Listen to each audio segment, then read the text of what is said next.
3장 13절부터 18절까지 말씀으로 함께 나누겠습니다. 이제 말라기서에 기록되어 있는 6가지 예언 중에 마지막 6번째 예언을 말씀을 나누려고 해요. 앞서서 5번째 예언은 이스라엘 백성들이 하나님의 것인 11조와 봉헌물을 강탈했다는 것을 지적하고 그에 따른 하나님의 징계와 또 규례를 지켜 행했을 때 주어질 그 복이 있다는 것을 선언했습니다.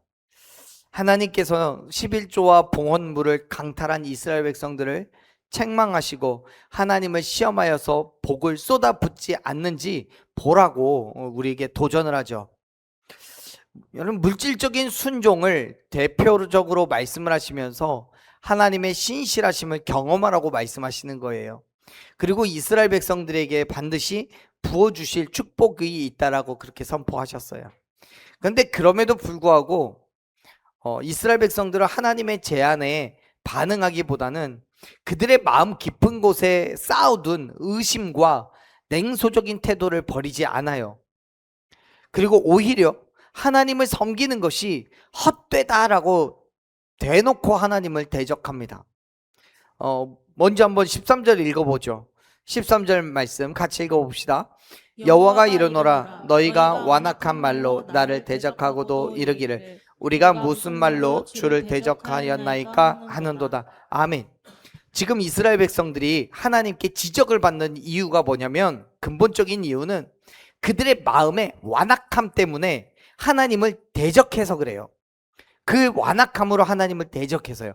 근데 여기서 이 대적하다라고 번역되어 있는 히브리어 단어가요, 강하다, 붙들어 매다, 단단하다, 이런 의미가 있어요.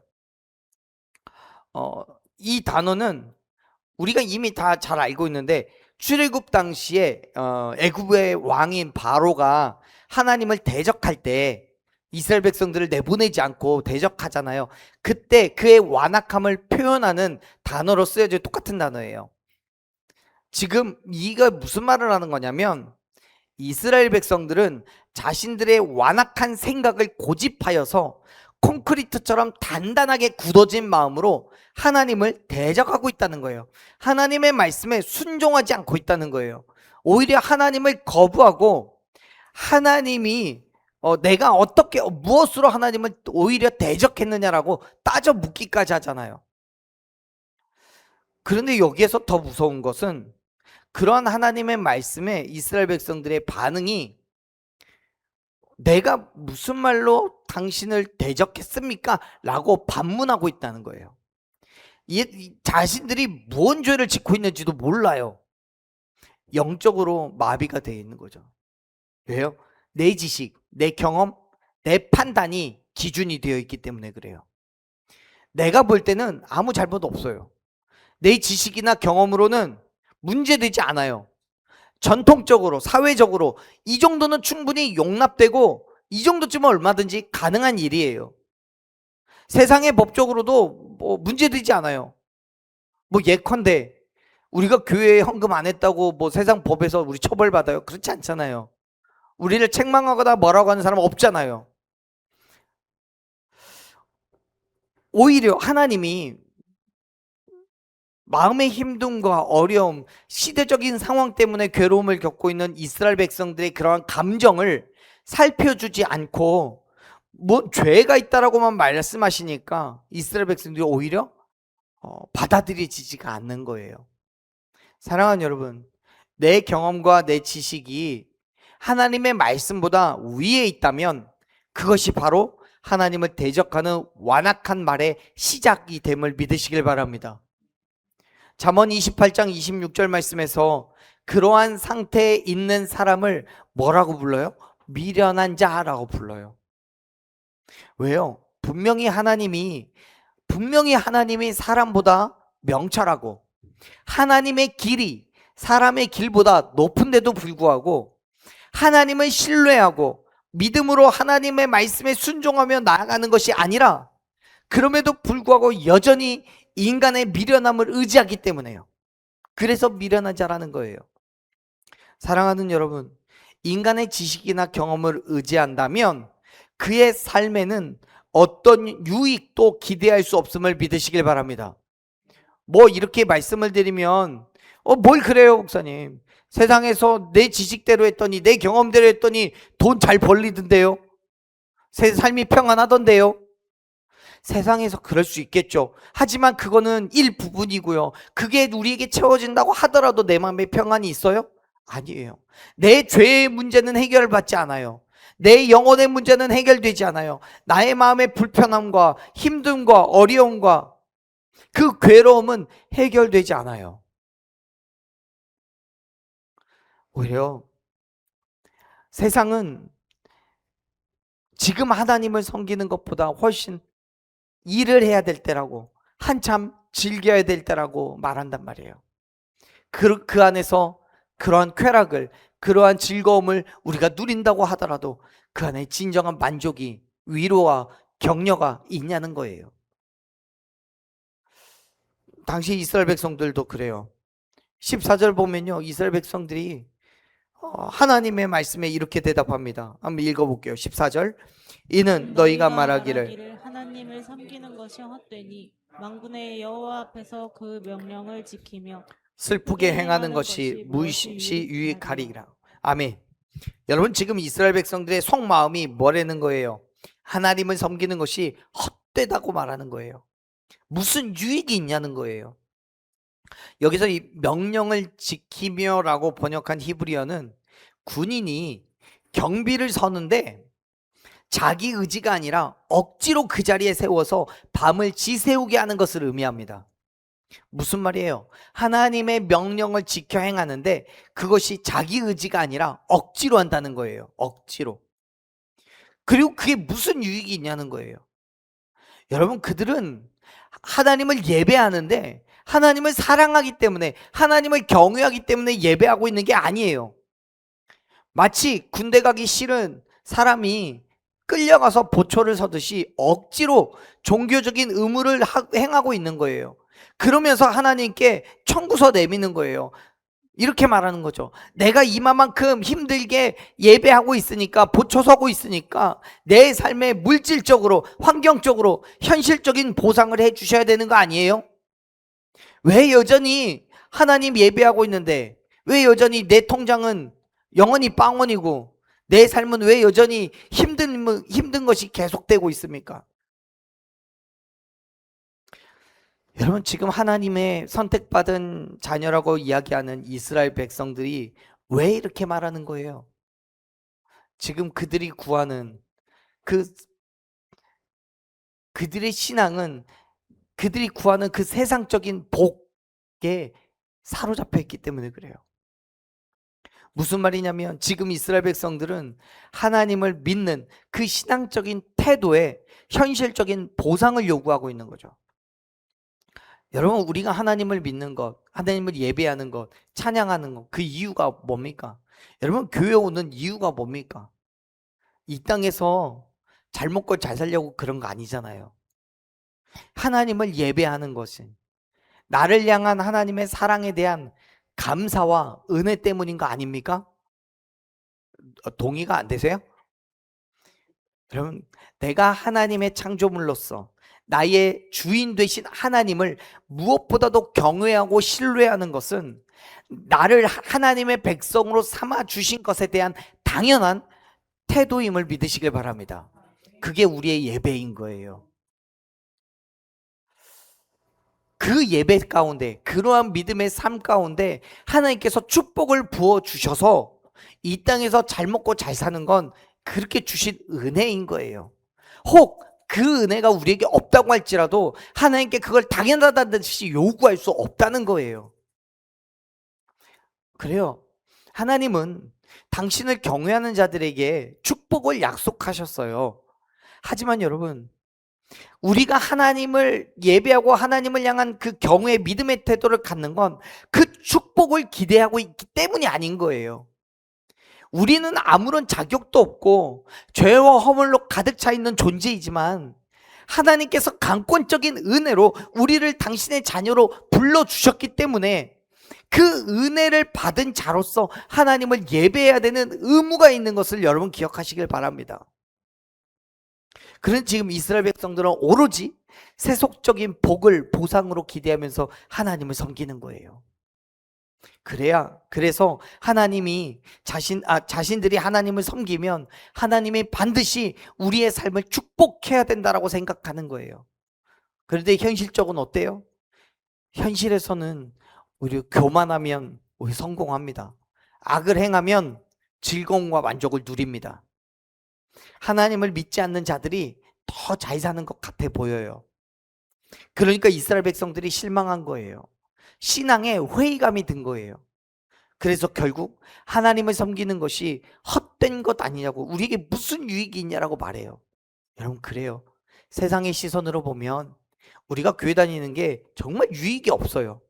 교회 다니면 시간 뺏기죠. 피곤하죠. 사람들하고 교제하다 보면 내가 놀고 싶은 거, 가족들과 보내고 싶은 시간 다 뺏기죠. 예배 시간에 설교 들으면 잠만 자죠. 그럼 또 그거 했다고 헌금해야 되죠. 물질적으로도 하나님 앞에 뭐 다 드려야 된다 그러죠. 또 헌신하고 수고해야 하고 봉사하라고 그러죠. 무슨 유익이 있어요, 세상적으로 따져보면.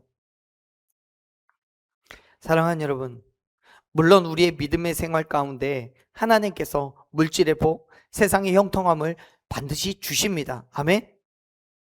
하나님을 섬기는 자에게 눈에 보이는 축복을 주셔요. 그건 분명한 사실입니다.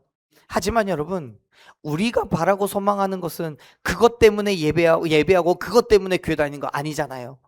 혹 그것 때문에 다니시는 분이 계신다고 한다면 이제 마음을 바꾸십시오. 마음을 내려놓으셔야 됩니다. 그거 바라고 교회 다니시면 실망하실 거예요.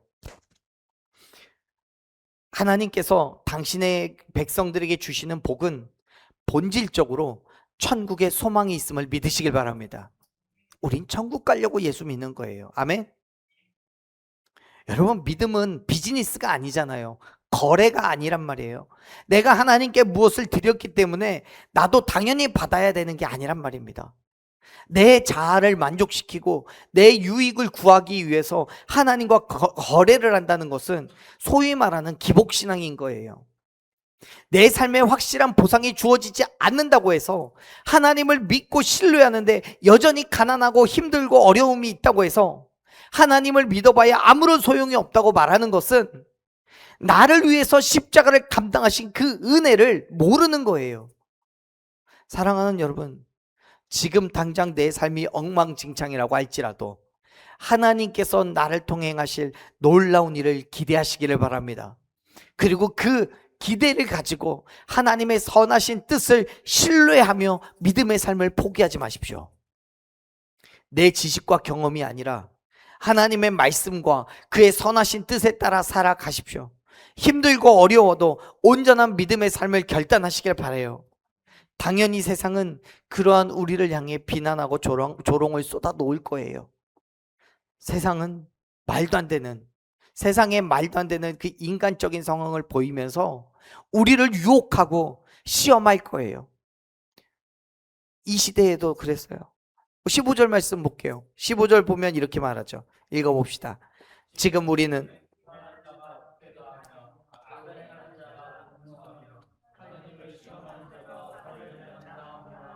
아멘.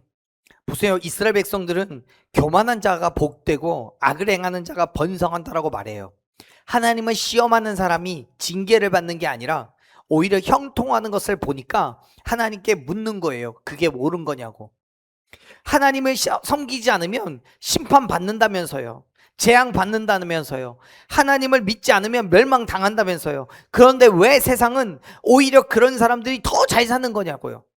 혹시 하나님이 능력이 없어서 그런 거 아니냐고요. 혹시 만에 하나 하나님이 계시지 않기 때문에 그런 거 아니냐라고요. 그렇게 하나님의 능력과 권위를 시험하는 거예요. 그래도 어때요? 화를 면한대요. 징계가 없대요. 현실적으로 보자면 교만한 자들, 악한 자들이 하나님의 심판을 받기는커녕 도리어 형통을 하고 복도 받아요. 그러니까 하나님을 섬기는 일이 무슨 유익이 있냐라고 말할 법도 하죠. 그런데 사랑하는 여러분, 하나님께서는 절대적으로 선하신 분이시며 완전히 거룩하신 분임을 믿으시길 바랍니다. 그렇기 때문에 하나님은 결코 악인들을 용납하거나 그들을 축복하시지 않으시고, 또한 의인들에게 억울한 일을 당하게 방치하지도 않으시는 분이십니다. 할렐루야. 오히려 궁극적으로는 의인들에게는 복을 주시고 악인들에게 저주로 심판하신다는 거예요. 물론 지금 15절에서 읽은 것처럼, 말씀 나눈 것처럼, 또 우리가 경험하고 있는 것처럼 아무리 하나님을 시험한다고 해도 화를 당하는 것이 보이지 않아요. 그럴 수 있어요. 이건요, 하나님의 심판이 없어서가 아니라 하나님의 심판이 유예되고 있는 거예요. 미루어지고 있다는 거예요. 하나님의 심판은 반드시 있습니다. 근데 그게 내 생각과 내 경험과 내 뜻이 아니라 오직 하나님의 뜻, 하나님의 계획 가운데 있음을 여러분 믿으시길 바랍니다. 아직 하나님의 때가 아닌 거예요. 아직 하나님이 심판의 계획은 세우고 계시나 그 계획이 지금 성취되기까지는 시간이 남아있는 거예요. 그런데 우리는 그걸 보면서 하나님이 계시지 않는 거냐고 이야기하는 거죠. 사랑하는 여러분, 하나님의 신실한 약속을 믿으시길 바랍니다. 지금 우리의 현실이 어쩌든지, 내 삶의 환경과 지식과 경험의 차이가 어떠하든지 하나님께서 약속하신 그 모든 일이 반드시 이루어질 것이며 하나님의 그 구원의 은혜를 누리게 될 것을 신뢰하시기를 바랍니다. 그 믿음으로 참아내고 견뎌내야 되는 거예요. 사도 바울은요, 고린도후서 4장 17절 18절에서 분명하게 선포합니다. 우리 같이 읽어볼게요. 읽습니다. 우리가 잠시 받는 환난에 경한 것이 지극히 크고 영원한 영광에 중한 것을 우리에게 이루게 함이니 우리가 주목하는 것은 보이는 것이 아니요 보이지 않는 것이니 보이는 것은 잠깐이요 보이지 않는 것은 영원함이라. 아멘. 그렇습니다. 우리가 주목해야 되는 건 눈에 보이는 것이 아닙니다. 눈에 보이지 않는 것, 영원한 하나님의 나라를 주목해야 함을 여러분 믿으시길 바랍니다. 하나님의 말씀에 순종하는 거고요. 그 말씀대로 살아가야 하는 이유가 여기에 있는 거예요. 보이는 것은요, 잠깐이에요. 하지만 보이지 않는 것은 영원한 줄로 믿습니다. 지금 당장은 세상이 성공하는 것 같아 보이겠지만요, 또 그리스도인들이 받는 고난이 저주인 것처럼 보이겠지만요, 사랑하는 여러분, 결국 하나님의 때에 하나님의 방법대로 당신의 목적을 이루시고 악한 자들에게 분명한 심판을 허락하실 줄로 믿습니다. 비록 우리의 눈으로 볼 때에는 세상이 이기는 것처럼 보일지라도 결국엔 하나님의 승리가 선포될 것입니다. 보세요. 16절에서 이렇게 말해요. 16절 읽어봅시다. 그때에 여호와를 경외하는 자들이 피차의 바람에 여호와께서 그것을 분명히 들으시고 여호와를 경외하는 자와 그 이름을 존중히 여기는 자를 위하여 여호와 앞에 있는 기념책에 기록하셨느니라. 아멘. 16절의 처음은 그때에 라는 단어로 시작하죠. 그때가 언제입니까? 그때, 여기서 말하는 그때는 이스라엘 백성들의 대부분이 완악한 말로 곧 하나님을 섬기는 것이 헛되다고 했던 때, 하나님을 대적했던 그때를 말합니다. 그렇게 많은 사람들이 하나님을 원망하거나 하나님께 복을 달라고 떼쓰고 있을 그때에도 그 가운데에 묵묵히 하나님을 경외하는 남은 자들이 있다는 거예요. 여러분, 그들이 무슨 말을 했는지는 모르겠지만 성경은 그들이 피차의 말을 했다고 얘기해요. 피차의. 우리 성경에서 이 피차에라고 번역하는 히브리어 단어는 사람들, 친구들 이런 의미입니다. 다시 말해서 하나님을 경외하는 사람들이 서로 대화를 했다는 거예요. 그런데 그 대화가 하나님을 향한 저주이겠습니까? 하나님을 향한 불평과 불만이겠습니까? 하나님을 경외하는 자들이니까 당연히 하나님을 경외하는 그 믿음의 태도를 대화했던 거겠죠. 믿음의 교제를 나눴다는 거예요. 여러분, 이들은요, 자신의 개인적인 노력으로만 신앙을 지키려고 몸부림치지 않았어요. 그들은 악인의 형통함을 부러워한 것이 아니라 하나님을 경외하는 다른 사람들과 믿음의 교제를 나누면서 하나님의 신실하심을 나누고 서로의 믿음을 격려했던 거예요. 그리고 하나님은 그들의 목소리를 들으시고 하나님을 향한 존중과 경외를 보셨어요. 그리고 그들의 이름을 하나님 앞에 있는, 여호와 앞에 있는 기념책에 기록하셨다라고 성경은 말씀하고 있습니다. 이 기념책이라는 게 상당히 의미 있는 거예요. 왜냐하면 고대 페르시아 왕들은 왕에게 충성한 사람들의 이름을 책에 기록을 해놨다가 반드시 보상을 했던 관습이 있었어요. 성경에도요 그러한 예가 있는데 여러분 기억하실지 모르겠습니다. 에스더서 6장 1절을 보면 아하수에로 왕이 잠이 오지 않아서 역대 일기를 가져다가 읽었대요. 그리고 그 역대 일기 가운데 모르드게가 왕의 암살 시도를 밝혀냈다는 기록을 확인하게 되죠. 그리고 그 다음날 아침에 모르드게에게 왕의 옷을 입히고 말을 태워서 마을을 한 바퀴 돌게 합니다. 여기에서 말하는 이 역대 일기가 그 기념책이에요. 이게 무슨 상황인 건지 이해가 되시죠? 아하수에로 왕은 이 역대 일기에 기록되어 있는 모르드게의 행적을 보고 그에게 충분한 보상을 하겠다는 거예요. 역시 마찬가지로 지금 16절에서 여호와 앞에 있는 기념책에 기록하셨다는 건 뭐냐면 어느 순간에선간 반드시 그 기념책에 기록되어 있는 그의 행적을 보고 그에 따른 보상을 하시겠다는 약속을 얘기하는 거예요. 그래요. 여러분 사무엘상 2장 30절 말씀을 보면 하나님은 당신을 존중히 여기는 자를 존중히 여기시고 당신을 멸시하는 자를 멸시하겠다라고 선언하셨어요. 지금 16절에서 하나님을 경외하는 자들이 피차에 말하는 것을 보고 하나님께서 분명히 들으시고 뿐만 아니라 기념책에 기록하시겠다라고 말씀하셨어요. 그것은 하나님은 자신을 경외하는 자들의 말을 잊지 않고 기억하시겠다는 거예요.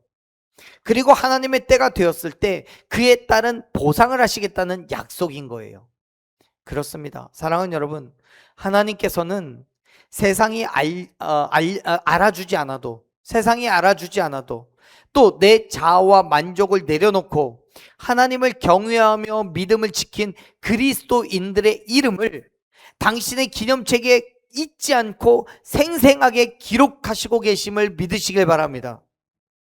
그렇기 때문에 세상 사람들과 같이 지금 당장 내 삶이 형통하고 성공과 물질적인 유익이 없을지라도 하나님을 신뢰함으로 믿음의 삶을 결단하며 나아가야 되는 거예요. 우리의 삶의 모습, 즉 하나님을 믿고 의지하며 모든 것을 하나님께 내어드린 그 믿음의 삶을 당신의 기념책에 적으시고 하나님은 반드시 기억하실 것입니다. 그리고 하나님의 때가 되었을 때 그 기념책을 들춰 보시고 저와 여러분에게 그에 합당한 충분한 보상을 하실 줄로 믿습니다. 그 보상이 뭡니까? 17절 보면요 이렇게 얘기하셔요. 17절 읽어봅시다.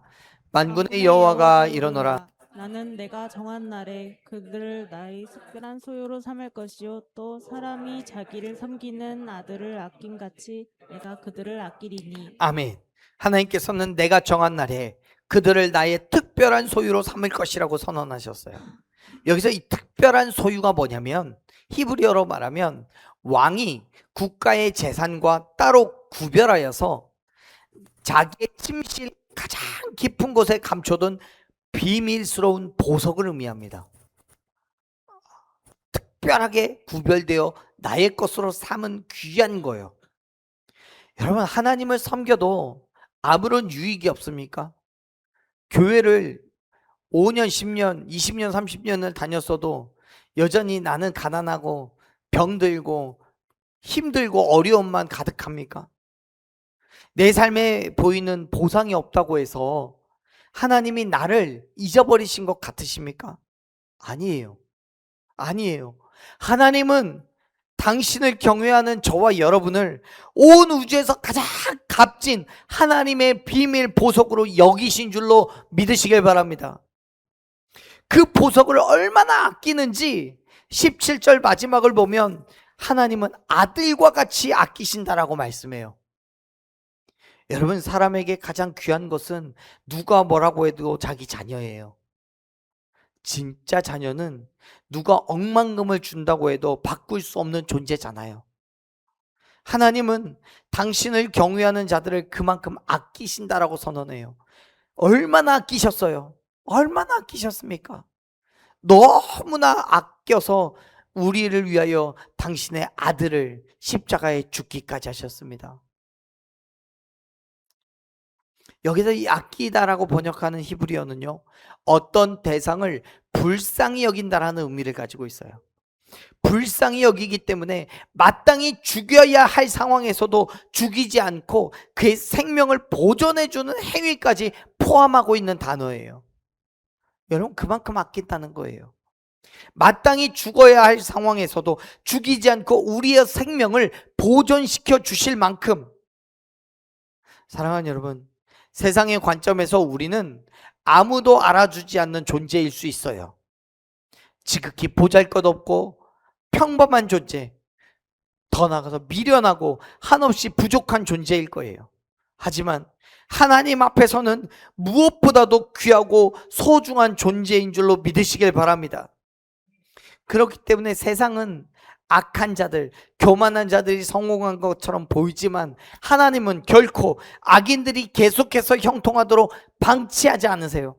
오히려 하나님께 대한 신실함을 지키고 의의 행위를 행하는 믿음의 사람들에게 당신의 때에 합당한 보상을 하실 것이며 우리의 행위가 결코 무가치한 것이 아닌 것을 확인시켜 주실 것입니다. 그 약속이 신약에 와서 어떻게 성취돼요? 예수 그리스도의 십자가에서 성취되는 거예요. 한번 볼게요. 베드로전서 2장 9절 말씀 같이 읽어봅시다. 그러나 너희는 택하신 족속이요 왕같은 제사장들이요 거룩한 나라요 그의 소유가 된 백성이니 이는 너희를 어두운 데서 불러내어 그의 기이한 빛에 들어가게 하신 이의 아름다운 덕을 선포하게 하려 하시라. 아멘. 그의 소유가 된 백성이라고 얘기하잖아요. 예수님이 십자가에서 피를 흘려 죽으심으로써 저와 여러분을 하나님의 가장 귀한 보석으로 삼으셨다는 거예요. 그의 소유로 삼으셨어요. 그렇기 때문에 사랑하는 여러분, 지금의 환경이나 처지와는 상관없이 하나님께서 우리를 통해 행하실 일을 기대하며 믿음의 자리를 포기하지 마십시오. 하나님께서는 저와 여러분의 부족함과 연약함 가운데서도 당신의 자녀로 삼으시고 하나님의 계획 가운데서 심판 가운데에서 생명을 허락하여 주실 줄로 믿으시길 바랍니다. 그리고 그러한 믿음 가운데서 우리에게 최종적인 결론으로 이렇게 이야기하시죠. 18절 말씀 마지막 같이 읽어봅시다. 그때에 너희가 돌아와서 의인과 악인을 분별하고 하나님을 섬기는 자와 섬기지 아니하는 자를 분별하리라. 아멘. 하나님께서는 의인과 악인을, 하나님을 섬기는 자와 섬기지 않는 자를 분별하실 거라고 말씀하셨어요. 여기서 이 분별하리라고 번역한 단어는요, 광부가 흙 속에서 보석을 캐내듯이 가려내듯이 완벽하게 구별하신 하나님의 심판을 의미해요. 여러분, 광부가 흙에서 보석을 캐내면서 보석을 보고 이게 보석인지 흙인지 아리까리하다라고 얘기하지 않잖아요. 보석은 보석이에요. 흙은 흙인 거고. 그래서 완벽하게 구별해 내잖아요. 여러분, 지금 당장은 우리가 세상의 어둠 가운데 섞여 있어서 잘 모를지도 몰라요. 그래서 지금 당장은 악인이 더 잘 되는 것처럼 보이고 내 경험과 지식으로는 하나님의 뜻을 다 이해할 수도 없어요. 하지만요, 하나님이 정하신 날, 즉 예수 그리스도가 다시 오시는 최종의 심판의 때가 오면 하나님을 진실이 섬긴 자와 섬기지 않은 자의 운명이 영원히 갈리게 될 것을 믿으시길 바랍니다. 그렇다면 여러분, 오늘 우리는 어떤 그리스도인으로 살아야겠습니까? 내 지식과 경험을 의지하며 왜 하나님은 내 뜻대로 움직여주지 않느냐고 원망하시겠습니까? 아니면 내 만족과 자아를 다 내려놓고 하나님 한 분만으로 만족하는 참된 그리스도인으로 사시겠습니까? 진정한 그리스도인은요, 십자가 밑에 내 자아와 경험과 내 지식을 온전히 내려놓는 사람인 거예요. 아멘. 그래서 갈라디아서 2장 20절에서 바울이 얘기합니다. 내가 그리스도와 함께 십자가에 못 박혔나니 그런즉 이제는 내가 산 것이 아니라 오직 내 안에 그리스도께서 사시는 것이라고요. 사랑하는 여러분, 오늘 저와 여러분에게 이러한 동일한 고백이 있기를 축원합니다. 예수님은 우리를 하나님의 보석으로 삼아주시려고 십자가에서 자신의 모든 것을 내려놓으셨어요. 자신의 것이 분명한 생명까지 우리를 위하여 주셨어요. 그 십자가의 사랑을 진짜 만난 사람이라면 어떻게 하나님 앞에서 우리의 계산기를 두드리고 하나님의 능력을 재단하고 내 지식과 내 경험의 테두리 안에 가두려고 하겠습니까? 내가 이만큼 했으니까 하나님이 이만큼 내놓으십시오 라고 어떻게 당당하게 요구할 수 있냐라고요. 사랑하는 여러분, 이제 더 이상 계산하지 마십시오. 이 땅에서의 유익과 만족을 바라보지 마십시오. 또 현재의 악한 자들을 보면서 하나님의 힘과 능력을 평가하지 마십시오. 지금 당장은 내 삶이 힘든과 어려움이 있을지라도 하나님은 여전히 살아계시며 우리를 불꽃과 같은 눈동자로 지켜보고 계심을 믿으시길 바랍니다. 그리고 모든 악한 자들에게서부터 우리를 보호하시고 하나님의 때에 하나님의 방법대로 일하실 줄로 믿습니다. 사랑하는 여러분, 세상의 비난과 조롱에 무너지지 말고 하나님의 역사하심을 기대하며 매일매일을 그런 온전한 그리스도인된 삶으로 나아가는 저와 여러분이 되기를 간절히 축원합니다. 아멘. 우리 시간 함께 그런 말씀을 기억하면서 기도의 자리로 나아갑시다. 여러분, 그동안 내 지식과 내 경험을 하나님의 말씀보다 위에 두고 계산기 두들리며 내가 이만큼 헌신했으니까 이만큼 보상해달라고 하나님을 대적하진 않았습니까? 이 시간 하나님 앞에 우리의 모든 악한 마음 다 깨뜨려버리기를 소망합니다. 세상의 악인들이 형통해 보이고 당장 내 삶이 엉망진창처럼 보일지라도 하나님이 여전히 살아계시며 우리를 불꽃 같은 눈동자로 지켜보고 계십니다. 이 시간 우리 함께 기도할 때 하나님, 내 자아와 지식, 내 계산을 십자가 밑에 완전히 못 박게 하여 주시옵소서. 세상의 조롱에 흔들리지 않고 보이지 않는 영원한 천국 소망을 누리게 하여 주시옵소서. 하나님만으로 만족하는 진정한 그리스도인으로 살아가게 하여 주시옵소서. 이런 기도 제목 가지고 함께 주의 이름 부르짖